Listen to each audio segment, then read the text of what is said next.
Good morning, good afternoon, good night, all our good friends, wherever you are today. I'm Felipe Hoffa, developer advocate for Snowflake, talking today from California.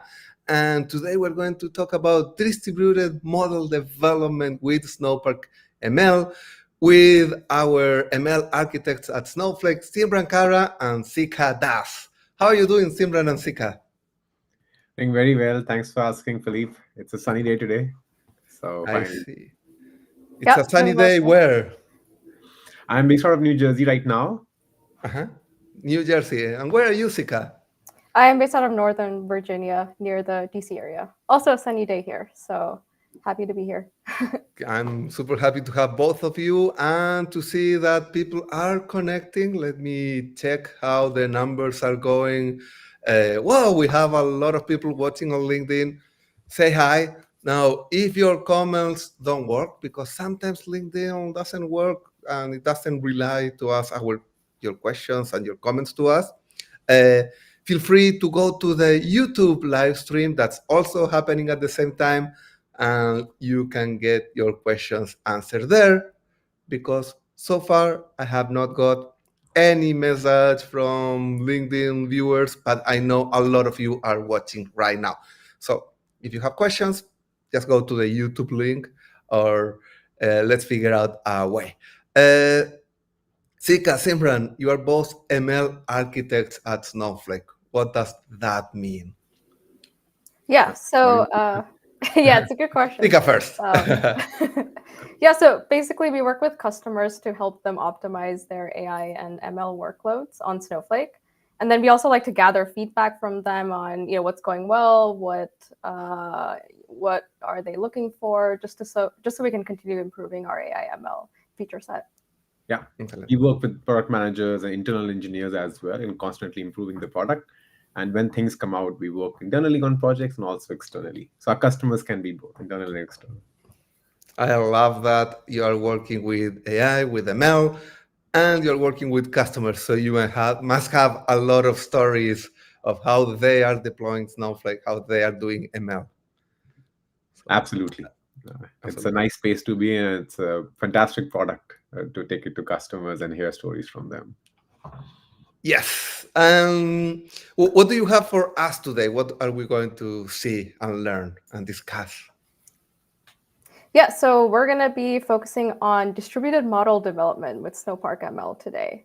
We'll go through a little bit of an overview of what Snowpark ML is, and then share with you the true power and scale of model development with Snowpark ML. So we'll talk you through benchmarks. Simran has some really cool projects that he's been working on, so he's going to share some results on that. So, and then we're happy to take any questions on this topic today. Yes, people feel free to interrupt us, send us your messages. I see Ramesh is sending messages to us from YouTube. Cindy was able to get a message through LinkedIn. But before we get started, let me quickly show you some documents that I have open that people will enjoy. So what do I have here? The documentation for the Snowpark ML modeling. Go check the docs. We have this full demo on GitHub. Uh, with Snowpark Python, the TPCDS customer lifetime value. We might come back here to watch this to check out the full demo. We have the quick start intro to machine learning with Snowpark ML. And we have this post from Simran, ML on Snowflake at scale with Snowpark. And also, I wrote this post, discover new Snowpark ML toolkit and with DBT Python models, because we can put things together. Any thoughts on your post, Simran, before we start? Sure, Philippe. So for starters, there's a link to the code in this post. So if you type ML on Snowpark at scale at Google, you'll go to this post on Medium.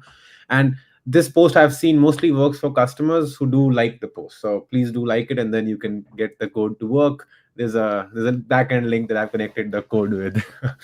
Jokes apart, you'll find a lot of information on what technologies we have used and what is the kind of scale we are working on at here. It's about between 10 terabyte to 100 terabyte data sets. You can choose between the two use cases and go about solving a machine learning problem, which is customer lifetime value on Snowflake without ever moving your data. And it's within minutes. We don't talk about hours here because Snowflake's always distributed and parallelizes everything. We just get to see more of it as we proceed. Excellent. So, Sikha, you have some slides ready for us. Yep. So yeah, I'll get started with slides, and then I will pass it over to Simran, and he can talk a little bit more about the customer lifetime value use case. Let's do it. Yep. All right, let's get started. So yeah, first, as I mentioned, let's just go through a quick overview of Snowpark ML so everyone is on the same page. So basically, Snowpark ML is our Python library and includes all the underlying infrastructure as well to help our customers build end-to-end ML workflows in Snowflake. So it's just a library you can pip install into any notebook, any IDE, whether it's within Snowflake using Snowflake notebooks or even outside. Like I really like to use VS Code, set up my environment using Conda, and it's quite easy to get set up and ready to go. So there's two components with Snowpark ML. So the first is the Snowpark ML modeling API. And so this is what you would use to do your model development, which is the main focus for our LinkedIn Live today. And then there's also the Snowpark ML operations piece, and it primarily consists of our Snowpark model registry. So the model development, the ML modeling API is in GA, and then the ML operations API is in public preview today. Excellent. Yes, so we're going to focus on the modeling, and we have an episode about the registry recently, but let's focus on modeling and how to scale. Yeah. So a little bit more details on the Snowpark ML modeling API.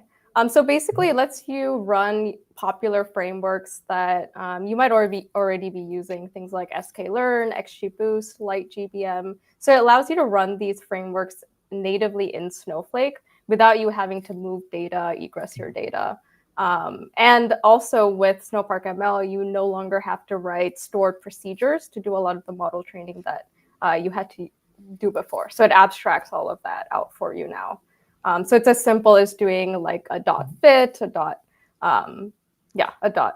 So .transform, .fit, very similar to the scikit-learn API that you're probably very familiar with already.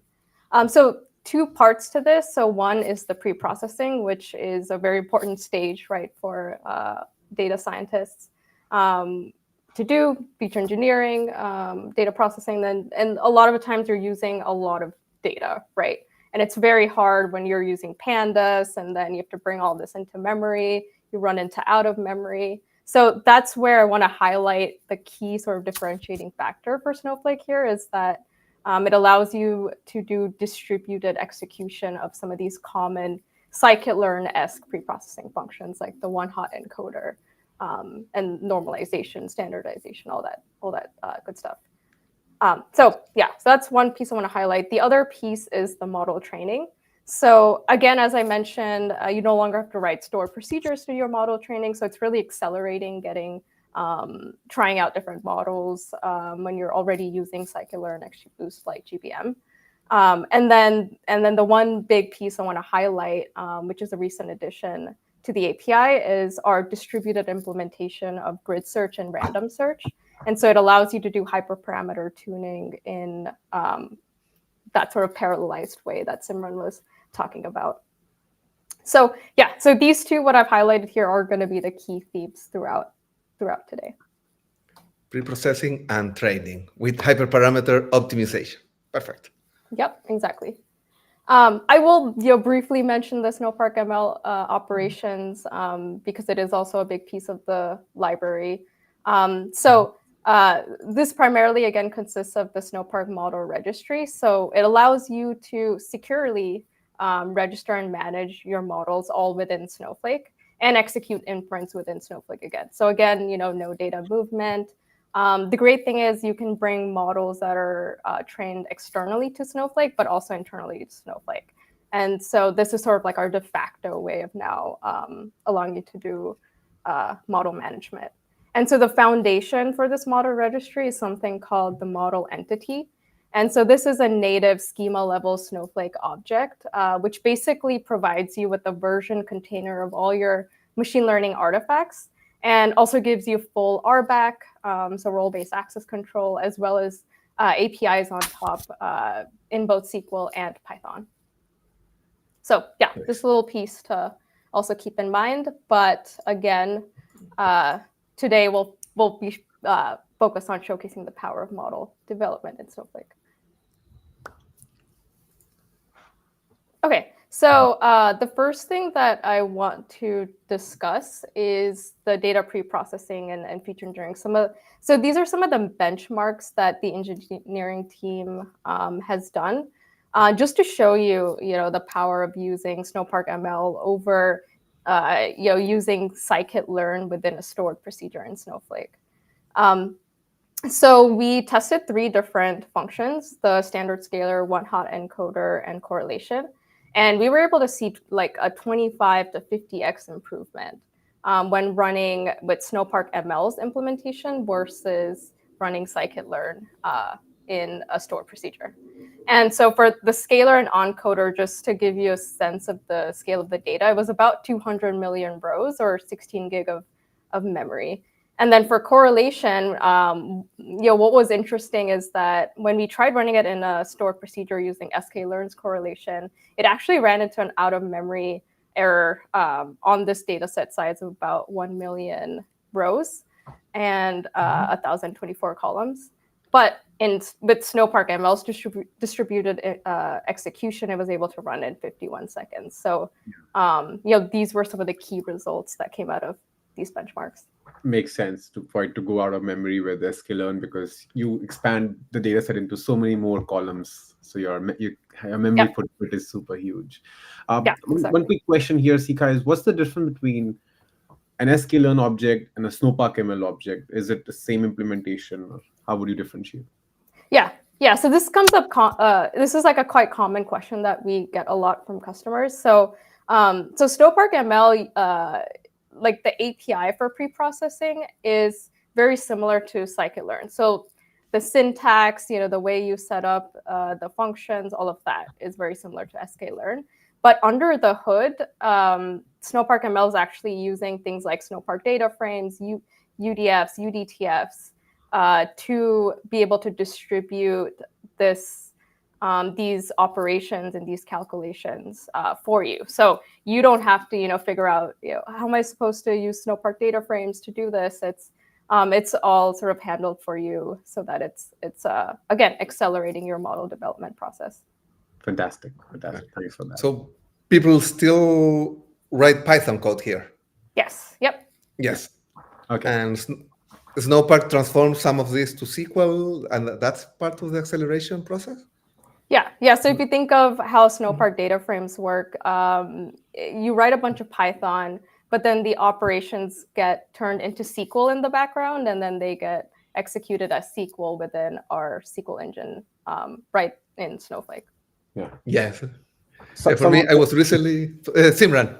Yeah, some of those things get converted to SQL, some run as Python code itself. We optimize the hell out of everything, so you won't feel the difference. You will just see the performance gains. Yeah. So I was recently presenting a data for breakfast, and of course, the demo I was presenting, Dash wrote the demo with the team. I was focusing on everything that was new, but a lot of people after the fact were asking me, "Hey, what about that line where you were writing Python? How did that get executed?" And we are taking that for granted, but for a lot of people, this is new: the ability to write this Python code, and that it gets pushed into Snowflake to run in a parallel way without any of the traditional complexity. And it runs fast. Yeah, exactly. So We'll showcase a few of these things today as well. Right now we're talking about benchmarks, but very soon we'll show you snippets of code and show you how amazing Snowpark is. perfect. Yep. Simran, do you want to take over?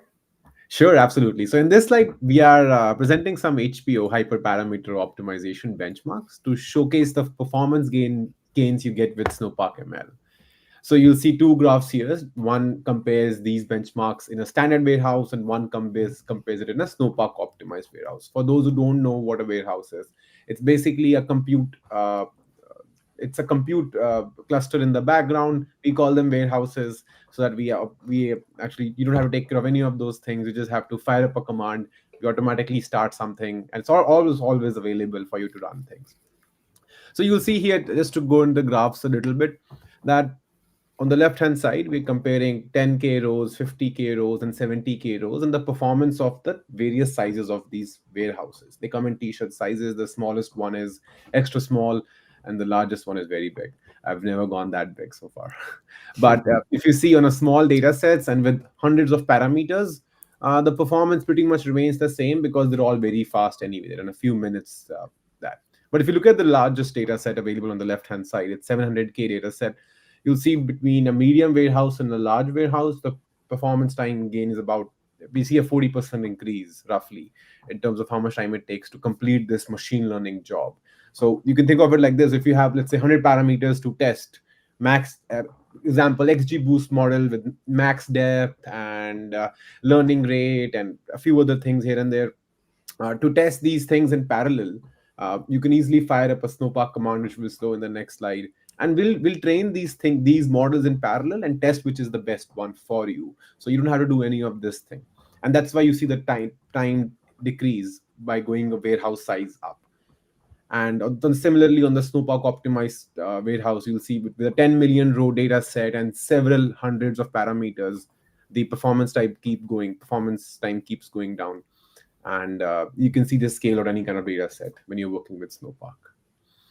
So, Simran, I had one question. So, I noticed that you benchmark on 10 million size data set on the Snowpark optimized, but not on the standard warehouse. Why is that? So for model training, you always need a lot of data set to be trained at once. You cannot take one model and train it on 10 different places. You need to take one model and within Snowflake, take one model and train on all the data set in one node or one core or one parallel process. But you can have multiple parallel processes. With Snowpark optimized warehouse, you get a lot of memory behind each core and each node. So for model training, we always suggest using Snowpark optimized warehouses so that you can have more memory being utilized for your one model training process. To simplify it, if you have a model training process, use Snowpark optimized. If you have a big data set, and if you have a small data set, use a standard warehouse, because it cannot take that much memory at once. Yeah, Yes. that makes a lot of sense. Any other questions? Yeah, there was one other thing that was interesting to me. So in the Snowpark optimized warehouse in that 700K case, why did the large warehouse take slightly longer than the medium warehouse, even though you went one size up there? On the Snowpark optimized one, it's so for the Snowpark optimized one, these are basically processes that need to be fired up between large and medium. So these kind of discrepancies keep happening. Sometimes it will take the same time, but it's a few minutes here and there. A very interesting thing to note here is, why would on the left hand side you'll see 700K rows, the amount of time between an extra large and a 2x large, the time would be pretty much the same. It's because if you have 100 parameters, you can only train so many in parallel, and we're already training 100 of them in parallel. So if we have 200 parallel processes available, but you're training 100 in parallel, you won't see the time difference. But if you have the same number of parameters and you go from one size to a bigger one, sometimes it takes a little bit more time to provision the resources, parallelize it well enough. But it's a few minutes, and in a larger workload like 10 million rows, you'll see it being perfectly executed. For a smaller workload, sometimes a little bit processes take a little bit more extra time. Yes. I have a live question here from Harry. Sometimes we answer these questions at the end, but I think this is a perfect time to answer this one. Does Snowpark ML algorithms leverage distributed training capabilities? So we have parallel model training, but we don't have currently distributed model training. As in, you cannot take one model and train it in 10 different places together. But you can have 10 different models getting trained parallelly, distributed in a way in Snowflake. Nice. So some of the transformation algorithms, they run in parallel, but the training, For training, yes. yeah. For transformation algorithms, as Sikha was suggesting, all of them are parallelized and distributed. Only for model training, we don't have distributed. But for everything else before, as in pre-processing, feature engineering, they're always parallelized and distributed. And Sikha is the Yes. expert in those things. She leads those kind of projects very, very extensively. Excellent. I'm glad to have the experts here. Let's go on. Sikha, would you be able to move to the next slide? I wanted to Oh, showcase Yeah, yes. Sorry code about snippet Yep. and talk about exactly. some basic data pre-processing. So data pre-processing for any machine learning model, as you can see, it's multiple steps, right? First, you set up the data as in loading.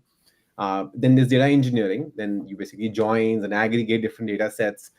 This particular example is a customer lifetime value model. So what you're trying to predict is how much will a customer spend in the next 1 year, and then based on that prediction, you will show them different promotions and go about different propensity scoring, etc.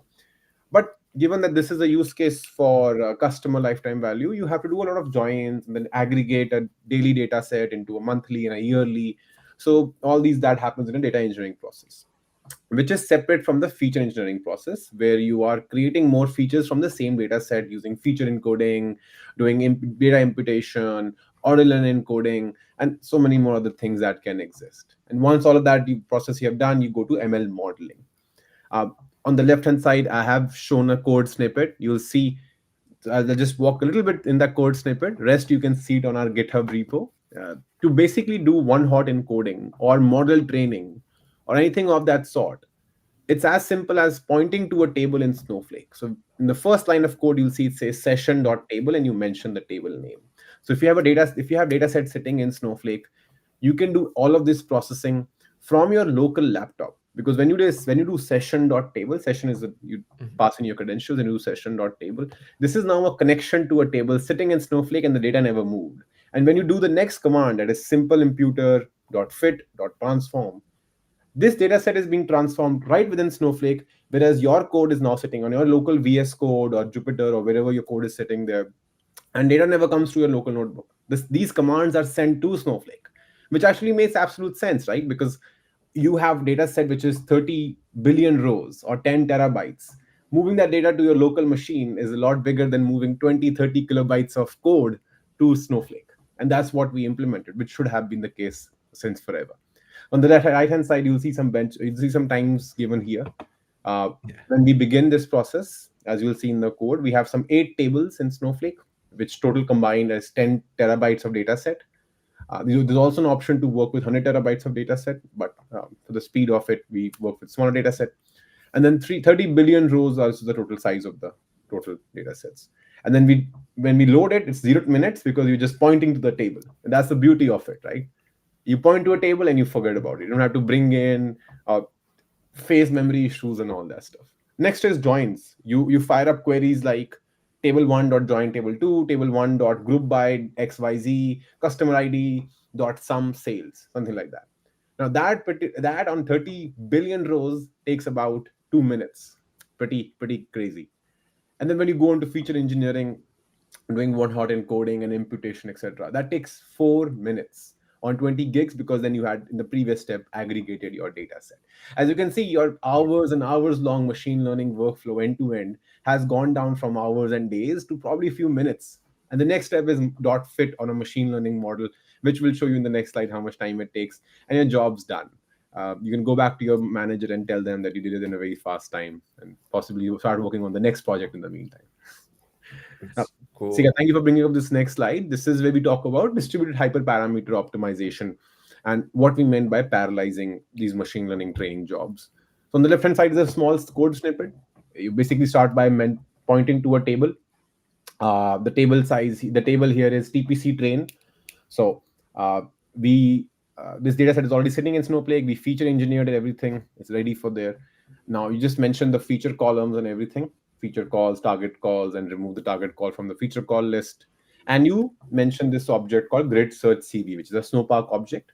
You will take these parameters. They're currently about 12 parameters, because 12 parameter combinations: max depth, learning rate, and number of estimators.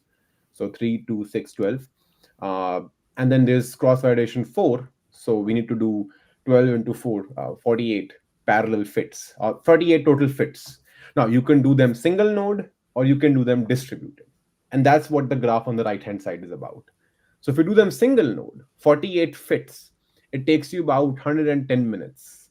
If you do them parallelly in a large warehouse, it takes about 25, 26, or 30 minutes. I think I'm not sure the number exactly. And if you do it in the extra large warehouse, it pretty much takes the same amount of time because you just don't have enough parameters to process it further. If I had 300 parameters to test, then it would queue up in smaller warehouses and not queue up in a larger one, which would be much faster. So the idea is when you go much larger, you won't see a performance gain unless you have a lot of parallel fits to do. If you only have 48 fits and you have a large warehouse, you're using the max number of fits possible anyway. And with extra large, you're not gaining anything. So that's why there's not much crazy performance gains. If this was 100, 200 fits, you will see the time go to half again. Every time you go one up, you decrease the time by half, is the general principle. Now, this is all about model training. The warehouse size that we are using here is already given here. In the previous step, the warehouse size I used was a 3XL, which is a good size warehouse to work on very large data sets in a parallel and distributed format. Beautiful. All right. That's all I had to share today. Any questions, Philippe, Sikha? I love this. Sikha, any questions before we start with the audience questions? Nope. Let's open it up to the audience. Perfect. So, well, one you just answered, which is what size of the warehouse we are using.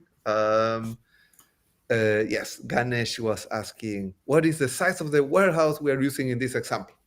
So you were using a different one for the pre-processing? Yeah, 3XL for the whole exercise here. Exactly. But then for the benchmarks, you showed us how to do it with a single node or with a... Yeah, so for this benchmark, for the scalars and encoders, it was running in a medium Snowpark optimized warehouse. And then the similar medium Snowpark optimized for the correlation as well. So as Simran mentioned, Snowpark optimized warehouse is best to use with larger data sets. Yes. When you start one of these processes, how do you find the right warehouse size? It's pretty much how much money I want to spend about it roughly and how much time I want to spend on it. Let's say you only want to spend 10 minutes on the whole job, go with the largest possible warehouse, you will be done much, much faster. But if job is not so important, size is not important, and most organizations have very fixed warehouses that have been given to them. Currently, if you are a data scientist working for XYZ company, your IT team would have provisioned a few warehouses for you, L, Excel, and all that. And every time you go one size up, you're decreasing time by half. So basically, you're not spending any more money. You're just saving time because the cost is double, but the time is half. So half divided by half is equal to 1. You spend the same amount of money, but your time is now half. Exactly. So use the resources that your admin has provided. Of course, we have this whole optimization series on what's the ideal size depending on how many users, how many concurrent queries. But then just use them. And if you see opportunity for parallelization, you can get the larger warehouse. And if you're doing memory intensive projects, go to a Snowpark optimized warehouse so things don't run out of memory. As a LinkedIn user, I didn't get the name here. That's hypersonic speed performance. I wonder who said that, but it's true. Sikha, do you have any more interesting stories to share with customers or something where you saw their X task took Y minutes, and then when we implemented Snowpark, the time went down significantly? Yeah, and definitely have a lot of interesting stories especially for the data engineering and the feature engineering sections that I've heard from other customers or other folks within the team helping customers as well. I would say try to focus on the data preparation step as much as possible with Snowflake for sure. Like if your data is in Snowflake, try to optimize it using our feature engineering functions or just pure Snowpark. That's where we're seeing a lot of customers showing these sort of hypersonic speed gains, like going from hours to minutes here. So Yeah. Yeah. Fantastic. I'll give you one example. I'm currently working with a very big US retailer. They sell very good stuff, and I love going to the store. My mom takes me there almost every other week, so I'm a very frequent customer. One process used to take about 6.5 hours every day. It was an everyday running process. And with Snowpark ML, when they moved the pipeline from PySpark to Snowpark, it went from 6.5 hours to now 40 minutes. And in that time, they can now debug much faster, run pipelines much faster, and they're saving a lot of costs. Yeah, I have here a question from Kondal. Any other tips on cost optimization? Um, on one hand, yes, we want to reduce cost, and we have this full series on cost optimization. But what you were just saying, like reducing from 6 hours to 40 minutes, that's huge. That goes beyond not only what you are spending on the Snowflake, that maybe you are spending less, or maybe you are spending way less than the alternative, but also the time you're saving is so big. But what other tips do you have on cost optimization? Sikha, you want to take that one? Yeah, I mean, it sort of goes back to what Simran was saying, right? If it's going to take half the time to do the same process faster, you're being billed on your warehouse at a per hour basis, right? So you could do the math that way and try to sort of like figure out what optimization works for you. And then you have to think about, like in your current processes, are you egressing the data? Are you, having to move it out and like move it into like SageMaker or something else? And now you're storing extra data somewhere and you're losing your security and governance and all of that, right? I guess like those are part of this concept that we like to think about. Like think about your total cost. All like the storage, the different like monitoring services, or the different little services or microservices that you might have as a part of your entire ML toolkit, right? Here, in Snowflake, it's very simple. It's warehouse cost and your data storage cost, and you don't have to worry about all these little random things going on in the background, right? So it's quite easy to, I think, calculate your cost and keep up with it in Snowflake in general. Yeah. Additionally, I'll add in one more point. I've been in several data science organizations in my past, and one thing I almost tell everyone is most of your data scientists, if not today, will in the future suffer with big data problems because data size is increasing every 3 years, is going by 2x up. So if your team is currently suffering with data science, big data problem, as in they don't know how 10 gigs works or 100 gigs works, how do you work with bigger data sets? They are relying on the data engineering teams or software engineering teams to provide them smaller data sets or run queries or a lot of ad hoc processes they have to set up. With Snowpark, and the moment your data is in Snowflake, every data scientist, data analyst, business analyst, data engineer in your organization is a big data engineer. Everyone is now able to work with 100 terabytes of data set, 1 petabyte of data set without ever thinking of how will this fit, how will this function. Run this query, simple impute dot transform dot fit. Whether it's 1 terabyte, 1 petabyte, we do not. It does not matter to Snowflake. We will process and distribute and parallelize it. You are just writing Right. query from your terminal or from wherever your code sits, and that is revolutionary because now all your teams are capable for the future. They don't have to think about today. You're already future proofing yourself. Yes. I have a question from Jose Miguel, and I think this is a perfect question to ask ML architects. And his question is, where can we find architecture of reference to make ML in Snowflake end-to-end? I think you have a great example in that quick start, right, Sika? Yeah, the Snowpark ML quick start, Felipe, if you still have Let that me open, bring it back. has a small diagram there at the bottom. So we are on the quick start. Does it still have it? This is. I love that you know your Okay. quick starts. Cool. So yeah, we are working on revamping. There used to be like an older architecture diagram there, but if you go through this quick start, you'll get a feel for how to build something end to end. Within this quick start, it's broken out into 3 different notebooks. So there's a notebook on doing your data prep, and then a notebook on the feature transformations, and then finally the model training and inference using either a combination of Snowpark and Snowpark ML end to end. That should give you, I think, a mental model of how this works. But yeah, there's definitely like blogs and documentation in the works to come to like visualize this as a final sort of architecture reference that we're working on. We have a lot of different ML features now as well, like Cortex ML and using Snowpark container services when you need to use GPUs and things like that. So Snowpark ML is definitely one piece of this like bigger picture of our ML toolkit as well. Yeah. I think our teammate Mats, he's a colleague of ours, wrote this article on Snowpark ML, a toolkit for Snowflake. This has a lot of architectures of how you can go about your machine learning workflow. And you'll see he's also talked about productionizing with Docker and everything. So you'll find a lot of resources. And Simran, you also have one on doing CI/CD with Snowpark ML. I think that one has a good architecture diagram as well. So you're using GitHub Actions to do CI/CD, and then you're orchestrating with tasks and stream as well. So I think that's the closest to a production sort of level reference architecture that we have.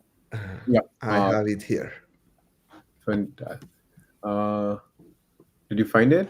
Yes, I love how architecture has so many possible answers, but automated end-to-end. I guess depends on what you're trying to do. Yeah, what you want to do. And this one also, if you like it, the code works. Otherwise, it doesn't work. So please do like the article. Yes. So here you have a system diagram.